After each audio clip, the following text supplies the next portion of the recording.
మీకు మీ హక్కుల గురించి కూడా తెలవాలి. సర్పంచు అట్లాగే సర్పంచ్ కానీ ఉప సర్పంచ్ కానీ వార్డు సభ్యులు కానీ మీ హక్కులు మీ నిధులు మీ విధులు మీకే రాజ్యాంగం ప్రకారం సంపూర్ణంగా మీకే చెల్లుతాయి తప్ప ఇందులో ఏ ఎమ్మెల్యే కానీ ఏ రాష్ట్ర ప్రభుత్వం కానీ వాళ్ళ పాత్ర ఉండదు అనే మాట నేను మీకు గుర్తు చేస్తూ ఉన్నా. బాబాసాహెబ్ అంబేద్కర్ గారు రాసిన రాజ్యాంగం ప్రకారం మన భారతదేశంలో మనకు 5 అంచెల్లో ప్రభుత్వాలు ఉన్నాయి. పైన కేంద్ర ప్రభుత్వం ఉన్నది, ప్రధానమంత్రి గారు, మంత్రిమండలి, ఎంపీలు వాళ్ళంతా ఉంటారు. రాష్ట్రంలో రాష్ట్ర ప్రభుత్వం ఉన్నది, ఇంకొద్దిగా కిందికి జిల్లా పరిషత్తు జిల్లా ప్రభుత్వం ఉన్నది, దానికంటే కిందికి మండల పరిషత్తు, ఇంకోవైపు మున్సిపాలిటీ అవి ఉన్నాయి. ఇక గ్రామ స్థాయిలో ఎక్కడైతే పల్లెల్లో ప్రజలు ఉన్నారో మహాత్మా గాంధీ చెప్పినట్టు పల్లెలే పట్టుకొమ్మలని ఏదైతే చెప్పినారో అక్కడ కొలువుదీరిన గ్రామ పంచాయతీలకు మీరు ఇవాళ కథానాయకులు కథానాయికలు. అయితే ఇక్కడ మీరు అర్థం చేసుకోవాల్సిన విషయం ఏంటి అంటే, ఇంతకుముందు శ్రీనివాస్ యాదవ్ గారు ఒక మంచి మాట చెప్పినారు. ఇవాళ ఇదేదో మీకు వచ్చే డబ్బులు అంటే మీకు ఇచ్చే నిధులు ఇవేదో రేవంత్ రెడ్డి జేబులకి వెళ్ళో లేకపోతే స్పీకర్ ప్రసాద్ గారో లేకపోతే మీ ఎమ్మెల్యే గారు ఇంటి వెనక పొలం అమ్మో ఇస్తున్న పైసలు కావు, లేదా ఇక్కడ ఈ వేదిక మీద కూర్చున్న నాయకుల సొంత ఆస్తులు కావు, ఎవరి కూడా ఇవి సొంత పైసలు కావు. ఇవి ప్రజల సొమ్ములే, ప్రజలు పన్నుల రూపంలో కట్టిన పైసలనే మళ్ళీ తిరిగి మనం ప్రజల అవసరాలకు అనుగుణంగా మనం ఖర్చు పెట్టేందుకే మనందరం ప్రజల సొమ్ముకు ధర్మకర్తల్లాగా సర్పంచులుగా ఎమ్మెల్యేలుగా ఎంపీలుగా మనందరం ఉన్నాం. రాజ్యాంగంలో ఏం రాసినారు స్పష్టంగా అంటే, మీకు ఫైనాన్స్ కమిషన్ ద్వారా ఎక్కడ పల్లెల్లో ప్రజలు ఎంతమంది ఉన్నారు, పట్టణాల్లో ప్రజలు ఎంతమంది ఉన్నారు, దానికి అనుగుణంగా పల్లెల్లో ఎంతమంది ఉంటే దానికి అనుగుణంగా అన్ని డబ్బులు ఫైనాన్స్ కమిషన్ ద్వారా మీకు మంజూరవుతాయి. అయితే ఫైనాన్స్ కమిషన్ ద్వారా వచ్చే పైసలు ఏవైతుంటాయో, ఉదాహరణకు రూపాయి వచ్చిందనుకోండి ఫైనాన్స్ కమిషన్ నుంచి, అందులో స్ట్రెయిట్గా గ్రామ పంచాయతీకి 85 పైసలు నేరుగా మీకు ఫైనాన్స్ కమిషన్ డబ్బులు మీకే వస్తాయి. ఒక 10 పైసలు మండల పరిషత్కు పోతాయి, 5 పైసలు మాత్రమే జిల్లా పరిషత్కు పోతాయి. అఫ్కోర్స్ జిల్లా పరిషత్కు మండల పరిషత్కు వేరే నిధులు కూడా అలాగుంటాయి, గ్రామ పంచాయతీ కూడా ఇంకేమైనా ఇతర రెవెన్యూ ఉంటే ఉంటుంది ఫైనాన్స్ కమిషన్ కాకుండా. మన ప్రభుత్వం ఉన్నప్పుడు ఏం చేసేది మనం అంటే, కేసీఆర్ గారి ప్రభుత్వం ఉన్నప్పుడు పైకెళ్ళి రూపాయి వస్తే మనం కూడా 1 రూపాయి తోడేసి మీకు పల్లె ప్రగతి అనే కార్యక్రమం కింద ప్రతి నెల ఉద్యోగులకు జీతం ఇచ్చినట్టు పల్లెలకు కూడా పల్లె ప్రగతి నిధులు మనం మంజూరు చేసేది. ఇందులో ఎవ్వరికి కూడా ఏలు పెట్టే అవకాశం లేదు, సీదా సర్పంచ్ గారి ఖాతాలో గ్రామ పంచాయతీ ఖాతాలో ఆ పైసలు వస్తాయి. నిన్న మొన్న నేను చూసిన ఒక కాంగ్రెస్ ఎమ్మెల్యే మాట్లాడుతున్నాడు, నేను బీఆర్ఎస్ ఎమ్మెల్యేలకు బీఆర్ఎస్ సర్పంచ్లకు ఇందిరమ్మ ఇండ్లు ఇయ్య అంటుండు.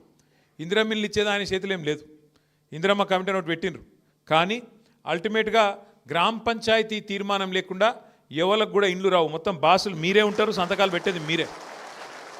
నెంబర్ 1 యాద పెట్టుకోండి. గ్రామ పంచాయతీకి తీర్మానం చేసి ఫలానా వాడు కాంగ్రెస్ వాడు కాబట్టి ఇచ్చిండ్రు, ఇది కరెక్ట్ కాదు అంటే కొట్టుడు పోతుంది, చెల్లదు కూడా చెల్లదు. మీరే బాసులు, మీరే కథానాయకులు తప్ప వాళ్ళ చేతులు ఏముండదు. అట్లాగే రేపు కొత్త పెన్షన్లు ఇచ్చేదున్నా, పెన్షన్లు పెంచేదున్నా, ఇంకేమన్నా కొత్త పథకం పెట్టేదున్నా లిస్టు పెట్టాలి. గ్రామంలో ఎక్కడ పెట్టాలి లిస్టు? గ్రామ పంచాయతీలో పెట్టాలి. పెట్టాలంటే ఎవరు పెట్టాలి? మళ్ళా మీరే, సర్పంచ్ గారు, ఉప సర్పంచ్, వార్డు సభ్యులు. మీరు లేని వాళ్ళది ఏం నడవదు. ఇన్ని రోజులంటే ఆటలు నడిచినాయి, మీరు లేకుండే సెక్రటరీలను అడ్డం పెట్టుకొని అధికారులను అడ్డం పెట్టుకొని ఆట ఆడింది. ఇప్పుడు నడవయి. ఇంకా ఇప్పుడు మన వాళ్ళు 67 మంది గెలిచారు కాబట్టి మీరు ఎక్కడోళ్ళు అక్కడ ప్రజల కోసం గట్టిగా మాట్లాడతారు కాబట్టి తాండూరులో రేపటి నుంచి కథ మారుతుంది. ఇక వాళ్ళు నాకు తెలిసి అయితే ఈ ఎలక్షన్ చూసినాక, ఇక్కడ రిజల్ట్ చూసినాక జెడ్పీటీసీ ఎంపీటీసీ పెడతారని నేనైతే అనుకుంటలేను. ఎందుకంటే మన ప్రభుత్వం ఉన్నప్పుడు ఇప్పుడే సీనన్న చెప్పినట్టు అన్ని మనమే గెలిచినాం, కిందికేళ్ళ మీద దాకా మొత్తం గల్లీ టు ఢిల్లీ మనమే గెలిచినట్టువి. కానీ వీళ్ళ ప్రభుత్వం వచ్చినాక వీళ్ళకి నిజంగా ఎంత నిజాయితీ లేని మనుషులు అంటే, రేవంత్ రెడ్డి గారి ప్రెస్ మీట్ నేను కూడా చూసిన. మొదలు 5 నిమిషాలు ఏం చెప్పిండు, 66% వచ్చినాయి, ఇవన్నీ కూడా మా ముఖం చూసి వేసిండ్రు, మా పరిపాలనకు ప్రజలు ఇచ్చిన కితాబు అని మొదలు 5 నిమిషాలు చెప్పిండు. అటెన్గా ఎవరో విలేకరు అడిగిండు ఒక 5 నిమిషాల తర్వాత, సార్ మరి చక్కగా రాలేదు కదా ఏం సంగతి అంటే, అవన్నీ మాయి కావే, అవన్నీ కింద ఊళ్ళల్లో లోకల్ పరిస్థితులు బట్టి ఉంటాయి, మాకేముంటుంది అని మొత్తం మాట ప్లేట్ ఫిరాయించేసిండు ఒకటే ప్రెస్ మీట్లా. ముందు 5 నిమిషాలు ఒక తీరుగా, ఆఖరికి ఒక తీరుగా. అందుకే నేను ఎప్పుడు చెప్తుంటా, రేవంత్ రెడ్డి గారిలో 2 మనుషులు ఉంటారు, ఒకడు రాము, ఇంకోడు రెమో, అపరిచితుడు. అప్పుడే గ్లోబల్ సమిట్ అని డ్రామా చేస్తాడు, పెద్ద 5 లక్షల కోట్లు వచ్చినాయి, 6 లక్షల కోట్లు వచ్చినాయి అంటాడు. మళ్ళీ అప్పుడే మనది బిచ్చ బతుకు, మనకి ఆడ పైసలు ఉన్నాయి, ఢిల్లీకి పోతే చెప్పులు ఎత్తుకపోతారు అంటున్నారు అని ఇంకో దిక్కు అట్లా మాట్లాడుతాడు. ఎవలేందో నిజం అర్థం కాదు మనకు. కానీ ఒకటి మాత్రం వాస్తవం, ఇవాళ ఇందాక పెద్దలు చెప్పింది అక్షర సత్యం. ఇవాళ కాంగ్రెస్ ఎమ్మెల్యేలు చెప్తారు, మీరు నేను చెప్పుడు కాదు. ఆయన పాపం మహబూబ్నగర్ ఎమ్మెల్యే ఉన్నాడు, మీ పక్కకే ఉంటాడు ఆయన చెప్పిండు, శ్రీనివాస్ రెడ్డి, ఏమన్నాడు నిజాయితీగా, మా కాంగ్రెస్ గవర్నమెంట్లో మా ఎమ్మెల్యేలకి పైసలు దిక్కులేవు, పేరెంటాలకు పోతున్నాం తప్ప మాకేం పని లేదు పాడలేదు, ఏం చేయాలి అని ఆయన చెప్తా ఉన్నాడు. ఇంకొక ఎమ్మెల్యే చెప్పి ఏం చేసిండు, ఆయన ఎల్లారెడ్డి నియోజకవర్గ ఎమ్మెల్యే, కాంగ్రెస్ ఎమ్మెల్యే, ఆయన ఇక రేవంత్ రెడ్డి పైసలు ఇస్తలేడని చెప్పి నిధులు అభివృద్ధి కోసం సీదా ప్రపంచ బ్యాంకుకు ఉత్తరం రాసేసిండు. ప్రపంచ బ్యాంకు నాకు 100 కోట్ల అప్పు ఇవా, మా ముఖ్యమంత్రి గారు ఇస్తలేడు అన్నాడు. కాబట్టి ఒకటి గుర్తుపెట్టుకోండి మీరు పక్కా, కాంగ్రెస్ ఎక్కడ ఉంటుందో ప్రోగ్రెస్ అక్కడ ఉండదు. కాంగ్రెస్ ఉన్నంతకాలం ప్రోగ్రెస్ మర్చిపోవుడే. ఇంకో 2 ఏళ్ళు మనకు కష్టాలు తప్పయి. కేసీఆర్ గారు ఉన్నప్పుడు గ్రామాలు ఎట్లుండే, ప్రతి ఊర్లో ఒక నర్సరీ, ప్రతి ఊళ్ళో మొక్కలు పెంచే కార్యక్రమం, ప్రతి ఊళ్ళో చెత్త తీసేందుకు ఒక ట్రాక్టర్, మొక్కలకు నీళ్లు పోసేందుకు ఒక ట్యాంకరు, ఆ చెత్త తీసి పారేసేందుకు ఒక దగ్గర వేసేందుకు డంపింగ్ యార్డ్. మనుషులు చచ్చిపోతే ఇదివరకు పొలాల కాడనో లేకపోతే వాక్ కాడనో చెరువు కాడనో దాన సంస్కారాలు చేసేది. కానీ కేసీఆర్ గారి ప్రభుత్వం వచ్చినాక వైకుంఠ ధామాలు ప్రతి ఊళ్ళో మనం కట్టుకున్నాం.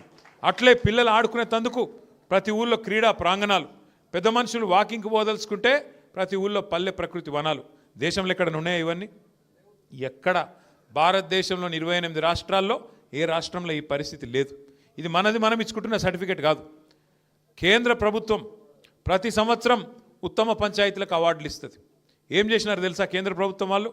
ఒక సంవత్సరం 22-21లో అనుకుంటా, 2021-22 మొత్తం భారతదేశంలో సంసద్ ఆదర్శ గ్రామీణ యోజన అనే కార్యక్రమం కింద 20 ఉత్తమ పంచాయతీలు ఎక్కడున్నాయి అని లెక్కదీస్తే 20కి 20 తెలంగాణలో ఉన్నాయని చెప్పి కేంద్ర ప్రభుత్వం ప్రకటించింది.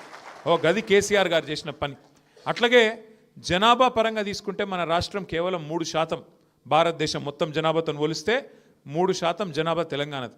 కానీ జాతీయ ఉత్తమ పంచాయతీ అవార్డులు పంచాయతీరాజ్ దినోత్సవం రోజు కేంద్ర ప్రభుత్వం ప్రకటిస్తే 3% జనాభా ఉన్న తెలంగాణ 30% అవార్డులు గెలుచుకున్న విషయాన్ని నేను మీకు గుర్తు చేస్తూ ఉన్నా. ఇంత అద్భుతంగా కేసీఆర్ గారి ప్రభుత్వంలో పల్లెలు బాగా చేసుకున్నాం, పట్టణాలు బాగా చేసుకున్నాం, పని చేసుకుంటూ పోయినాం. సరే, తాండూరులో కేవలం 6,000 స్వల్ప తేడాతోనే మనం ఓడిపోయినాం, పెద్ద మెజారిటీ ఏం కాదు. కానీ సరే, ఓటమి ఒక ఓటుతో ఓడిపోయినట్టే, టాస్లో పోయినట్టే. ఇక మీకు తెలుసు సర్పంచ్లకు పార్లమెంట్ ఎలక్షన్ గెలుచుడు ఈజీ, కానీ పంచాయతీ ఎలక్షన్ గెలుచుడు కష్టం అబ్బా. ఎందుకంటే మీకు ఎరికే ఒక్కొక్క ఓటుకు అంత విలువ ఉంటుంది. ఇక ఒక్కొక్క మనిషిని పట్టుకోవాలి, బతిమలాడాలి, దండం పెట్టాలి, అయ్యా అప్ప అనాలి. మీరు వాగ్దానాలు ఇచ్చింటారు, మీరు చాలా మాటలు చెప్పింటారు, నేను ఇది చేస్తా అది చేస్తా అని. కాబట్టి నాకు తెలుసు మీకు కష్టం.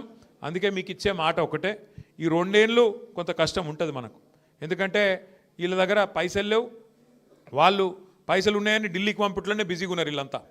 మొత్తం వీడికెళ్ళి మూటలు కట్టాలి, రాహుల్ గాంధీకి పంపాలి, ఆడనో కుర్చీ కాపాడుకునేందుకు కింద మీద పడి కుర్చీ కాపాడుకోవాలి తప్ప వాళ్లకు ప్రజలకు సేవ చేసే ఆలోచన వీళ్ళకు లేదు. చూడండి, మీరు ఆలోచన చేయండి. ఎందుకంటే ఈ 2 ఏళ్లలో ఎంతమందిని ఎన్ని రకాలుగా మోసం చేసినారో శ్రీనివాస్ యాదవ్ గారు వివరంగా చెప్పినారు. ఎస్సీలను మోసం చేసినారు, ఎస్టీలను మోసం, బీసీలను మోసం, రైతులను మోసం, మహిళలకు మోసం, యువతకు మోసం, విద్యార్థులకు మోసం. వీళ్ళ చేతిలో మోసపోనోళ్ళు ఎవరు